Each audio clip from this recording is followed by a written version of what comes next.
ದರ ಏರಿಕೆ ಭಾಳ ಸ್ಪಷ್ಟವಾಗಿದೆ. ದರ ನಿಗದಿ ಮಾಡುವಂಥ ಒಂದು ಸಮಿತಿ ಇದೆ, ಫೇರ್ ಫಿಕ್ಸೇಷನ್ದು. ಅದು ರಾಜ್ಯದಲ್ಲಿದೆ, ರಾಜ್ಯ ಅಧಿಕಾರಿಗಳಿದ್ದಾರೆ. ಮೆಟ್ರೋದು MD ಇರೋದು ರಾಜ್ಯ IAS ಅಧಿಕಾರಿಗಳು, ಕೇಂದ್ರದವ್ರು ಯಾರು ಇರೋದು.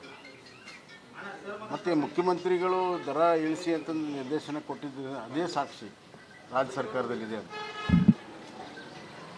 ಈ ಸರ್ಕಾರ ದಿವಾಳಿ ಆಗಿದೆ, ಅದಕ್ಕಾಗಿ ಎಲ್ಲ ದರಗಳನ್ನು ಏರಿಸ್ತಾ ಇದೆ. ಯಾವ ಸಂಸ್ಥೆಯೂ ಕೂಡ ನಡೆಸೋಕ್ಕೆ ಸಾಧ್ಯ ಆಗ್ತಾ ಇಲ್ಲ. KSRTC ಇರ್ಬೋದು, ಎಸ್ಕಾಮ್ಸ್ಗಳಿರ್ಬೋದು, ಕರೆಂಟಿಂದಿರ್ಬೋದು, ಹಾಲಿಂದಿರ್ಬೋದು, ಎಲ್ಲ ದರಗಳನ್ನು ಏರಿಸ್ತಾ ಇದ್ದೇವೆ, ವಿಪರೀತ ಏರಿಸ್ತಾ ಇದ್ದೇವೆ. ದಿನನಿತ್ಯ ನಾವು ಬೆಲೆ ಏರಿಕೆಯ ಸುದ್ದಿಯನ್ನು ಕೇಳ್ತಾ ಇದ್ದೇವೆ. ಅದರಲ್ಲಿ ಮೆಟ್ರೋ ಕೂಡ ಒಂದು. ಭಾಳಷ್ಟು ಸಾರ್ವಜನಿಕರಿಗೆ ತೊಂದರೆ ಆಗ್ತಾಯಿದೆ. ಈ ಸರ್ಕಾರ ತನ್ನ ಒಂದು ಹಣಕಾಸಿನ ನಿರ್ವಹಣೆಯಲ್ಲಿ ವೈಫಲ್ಯ ಕಾರಣದಿಂದ ಅದರೆಲ್ಲ ಭಾರ ಜನರ ಮೇಲೆ ಹಾಕ್ತಾಯಿದೆ. ಇದು ಖಂಡನೀಯ.